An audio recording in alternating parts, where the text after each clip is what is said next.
Good morning dear student.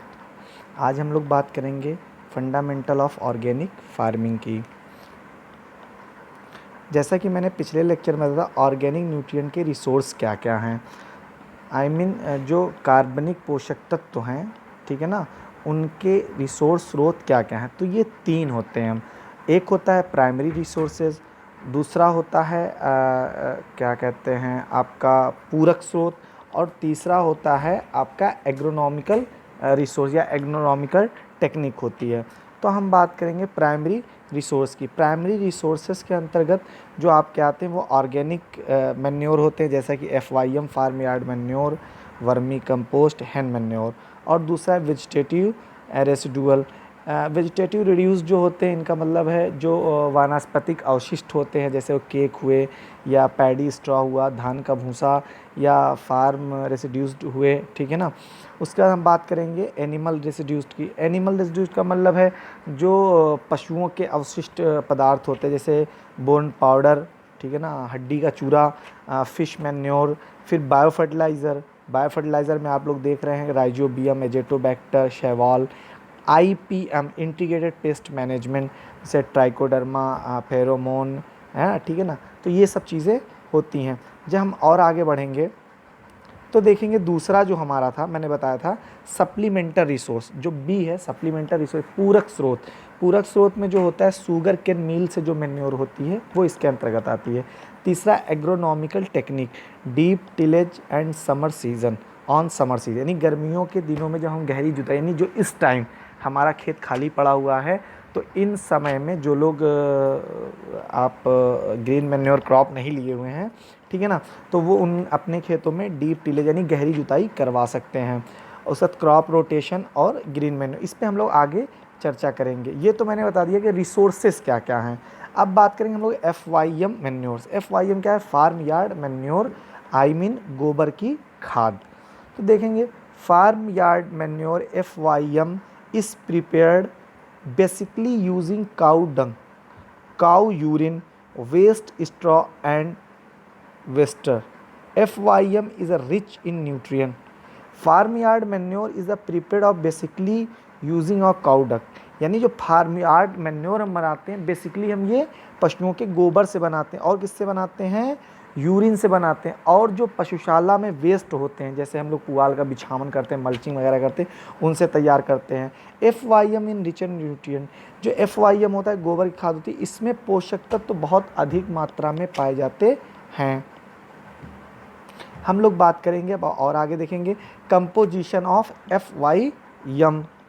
तो देखेंगे nitrogen इसमें 0.5 से 0.6%, फास्फोरस 0.25% और पोटास 0.5 से 1%। हम अगर सीधी भाषा में कहें, अगर याद करना है तो आप इन चीज़ों को छोड़ के आप डायरेक्टली याद करिए 50 पैसा, 25 पैसा, 50 पैसा, आई मीन 0.50 nitrogen, 0.25% phosphorus, 0.5% potash. Dung is divided of two part. ये जो गोबर होता है ये दो भागों में है, एक सॉलिड इसमें एक फार्म होता है और एक लिक्विड। जो सॉलिड फार्म होता है ये 75% इसमें ठोस होता है, और जो इसमें द्रवित रूप में होता है वो 25% होता है। मैंने देखो दिया है, ये नोट्स करके आप देख सकते हैं कि फास्फोरस ठोस भाग में होता है तथा नाइट्रोजन और पोटास ठोस एवं द्रव दोनों भाग में होता है। जैसा कि आप लोग ये भी देख सकते हैं कि FYM में कौन कौन से न्यूट्रिएंट पाए जाते हैं, जैसे calcium, magnesium, sulphur, manganese, copper, zinc वगैरह पाए जाते हैं। हम लोग और आगे बढ़ेंगे, जैसा कि आप देख रहे हैं न्यूट्रिशन स्टेटस ऑफ FYM। तो आप लोग ये देख रहे हैं तत्व कौन कौन से पाए जाते हैं और मात्रा प्रतिशत कितना मैंने दिया है। अगर किसी को दिख नहीं रहा है तो मैं बाद में, आप अगर मैसेज करेंगे मैं उनको अलग से पिक शूट करके भेज दूंगा। तो देख सकते हैं नाइट्रोजन इसमें कितना है, 0.5%, फास्फोरस 0.25%, पोटास 0.5%, सोडियम बात करेंगे 0.08%, सल्फ़र की बात करेंगे हम 0.02%, जिंक 0.004%, कॉपर 0.0003%, और हम बात करेंगे मैग्नीज की 0.002% पाया जाता है। हम लोग अब आगे बढ़ेंगे, देखेंगे urine of animal. Urine of animal का मतलब ये है कि जो पशुओं के मूत्र होते हैं इनमें क्या चीज़ पाई जाती है। मैंने लिखा है कि यूरिया मूत्र का महत्वपूर्ण अवयव है, यानी जो यूरिया अधिकांशकृत मूत्र में पाई जाती है और मूत्र में 2% तक या क्या पाया जाता है, यूरिया पाया जाता है। यूरिया का निर्माण रक्त में शोषित प्रोटीन से होता है, यानी जो यूरिया का निर्माण होता है वो कहाँ से होता है, शरीर में शोषित प्रोटीन से होता है। अब हम बात करेंगे मेन कंपोनेंट ऑफ FYM। जो मेन गोबर की खाद के प्रमुख अवयव कौन कौन से हैं, तो देखेंगे डग ऑफ एनिमल, आई मीन पशुओं का गोबर, यूरिन ऑफ एनिमल पशुओं का मूत्र, और लिटर ऑफ एनिमल यानी जो हम बिछावन करते हैं पशुओं के में फार्म में जो हम बिछावन करते हैं, इन सब चीज़ों से हमें क्या FYM बनाने में आसानी होती है।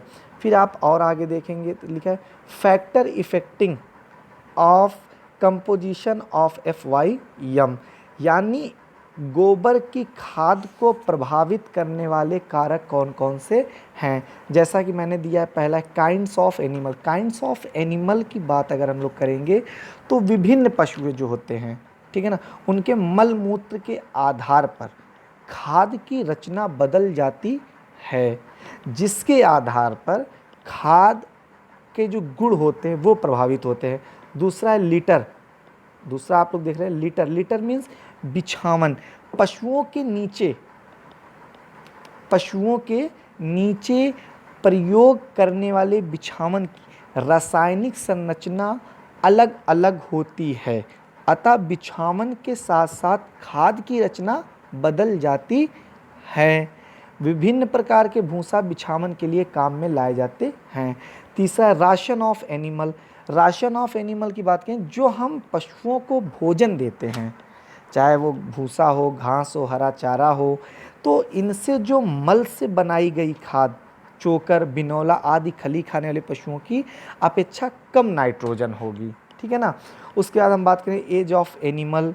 एज ऑफ एनिमल यानी जो डग्स होते हैं, इनके जो डग्स में न्यूट्रिशन पाए जाते हैं वो पशुओं की आयु पर भी निर्धारित होते हैं। मेथड ऑफ FYM स्टोरेज, हम जो गोबर की खाद को स्टोरेज करते हैं ये भी बहुत बड़ा असर करता है।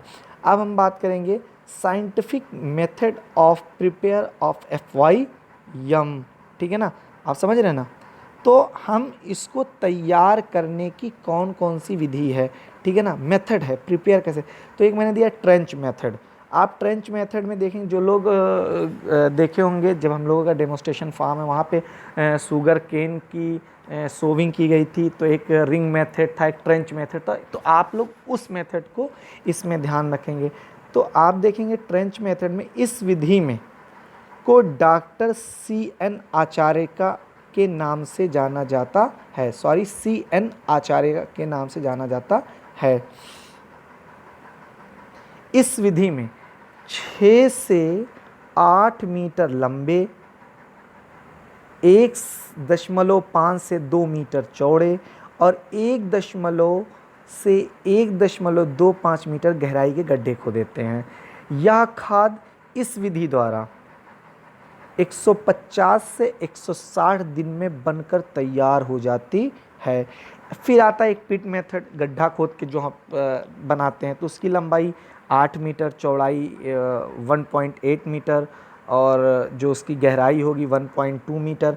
इस प्रकार बने गड्ढे से 10 से 12 टन FYM प्राप्त हो जाती है।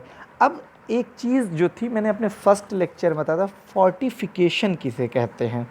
फोर्टिफिकेशन का मतलब है कि किसी भी पदार्थ में हम किसी अवयव को अगर बाहरी अवयव को मिला रहे हैं, सपोज डैट हम आपका मैन्योर है या FYM है, FYM में कौन सी ऐसी चीज़ हम मिला दें जिससे वह कुछ समय तक सुरक्षित बना रहे, है ना, उनका पुनर्बलन बना रहे, ठीक है ना, उनके जो कंपोनेंट हैं, उनके जो न्यूट्रिशन वैल्यू है वो बनी रहे या वो बढ़ जाए। तो हम देखेंगे गोबर की खाद में जो फास्फोरस होती है वो होती है 0.25%, लेकिन कभी कभी हम अगर इस मात्रा को बचा रहे या इस मात्रा को बढ़ाने के लिए तो फास्फोरस के उर्वरकों के कुछ भाग को इसमें मिला देते हैं। जब इसको हम मिला देंगे, जो आपकी गोबर की खाद है इसमें फास्फोरस की मात्रा है, तो फास्फोरस की मात्रा है, फास्फोरस की मात्रा को बनाए रखने के लिए या उसमें वृद्धि करने के लिए हम अगर फास्फोरक उर्वरक को मिला दें तो उसकी स्थिति बनी रहेगी, संतुलन उनका बना रहेगा और उसके पोषक तत्वों के संतुलन बने रहने के साथ साथ उसकी मात्रा में बढ़ोतरी होगी। ठीक है ना। तो आप लोगों को फोर्टिफिकेशन समझ में आ गया होगा। इसी तरह से हर खाद में फोर्टिफिकेशन मैं आपको बताता जाऊंगा। फिर हम एडवांटेज की बात करते हैं। लाभ क्या है? मृदा में लाभदायक जीवाणुओं की संख्या बढ़ जाती है। अगर हम FYM का प्रयोग कर रहे हैं मृदा में, तो जो लाभदायक जीवाणु होते हैं, एडवांटेजेबल हमारे बैक्टीरिया होते हैं, उनकी संख्या बढ़ जाती है तथा क्रियाशीलता भी बढ़ जाती है। नाइट्रोजन का स्थिरीकरण होता है, फिक्सेशन होता है। जब जीवाणुओं की संख्या बढ़ जाएगी, उनकी क्रियाशीलता बढ़ जाएगी, तो वो कार्य भी बहुत तेज़ करेंगे। जब वो कार्य करेंगे तो वायुमंडल से नाइट्रोजन का फिक्सेशन भी करेंगे। फिर अनेक जीवाणु पोषक तत्व पौधों को प्रदान करते हैं। फिर हम देखें डिसएडवांटेज के कुछ नुकसान भी होते हैं। इसके विघटन से हानिकारक गैस निकलती जो वातावरण को दूषित करती है। ठीक है ना। अब देखेंगे FYM का मृदा के गुणों पर प्रभाव। FYM का मृदा के गुणों पर प्रभाव यह है कि भारी, चिकनी तथा रेतीली मृदा की संरचना सुधर जाती है। अगर FYM को हम अपने फार्म पर, यानी जहाँ, कौन से फार्म, जहाँ पर हमें फसल को लेना है, ठीक है ना, वहाँ पर अगर हम मृदा में इन खाद को मिला रहे हैं तो ये क्या होगी, इनमें भारी, चिकनी तथा रेतीली मृदा की संरचना में सुधार होगा। मृदा में वायु संचार बढ़ जाता है। मृदा में जल धारण क्षमता बढ़ जाती, जल को क्या है वो अधिक एब्जॉर्ब करता है। मृदा कटाव कम होता है, ताप स्तर सुधरता है, जड़ों का विकास होता है। फिर बात करेंगे FYM का मृदा के रासायनिक गुणों पर प्रभाव क्या पड़ता है, वो तथा भौतिक गुणों। लेकिन अब रासायनिक गुणों पर क्या प्रभाव होता है? पौधों को पोषक तत्व अधिक मात्रा में प्राप्त हो जाता है। मृदा में कार्बनिक पदार्थ की मात्रा बढ़ जाती है। मृदा की क्षार विनिमय संख्या बढ़ जाती है। मृदा की लवणता तथा क्षारीयता में सुधार होता है। अब हम बात करेंगे मेथड ऑफ FYM एप्लीकेशन। जैसा कि मैंने पहले बताया था कि हम जो मैन्योर है, मैन्योर का प्रयोग हम अपने खेतों में 2 हफ्ते पहले ही करते हैं। ठीक है ना। खादों का प्रयोग हम फसल की बुआई या रोपाई के 2 हफ्ते पहले करते, ताकि वो हमारी सॉइल में पूर्ण रूप से जाकर डिकम्पोज हो जाएं, मिल जाएं। समझ में आया आप लोगों के? तो ये होता है। अब बात करेंगे FYM। तो इसका प्रयोग बुआई के, जैसा कि आपकी बुक में दिया है, 15 से 20 दिन पहले करना चाहिए। सामान्यतः फसलों में 2 से 5 टन हेक्टेयर गोबर की खाद का प्रयोग करना चाहिए। लेकिन गन्ना तथा सब्जियों वाली फसलों में, शुगर केन और वेजिटेबल क्रॉप्स में, है ना, हम 50 से 100 टन प्रति हेक्टेयर गोबर की खाद का प्रयोग कर सकते हैं। नर्सरी अगर हम तैयार कर रहे हैं तो इसमें गोबर की खाद को छानकर बारीक पाउडर के रूप में प्रयोग करते हैं।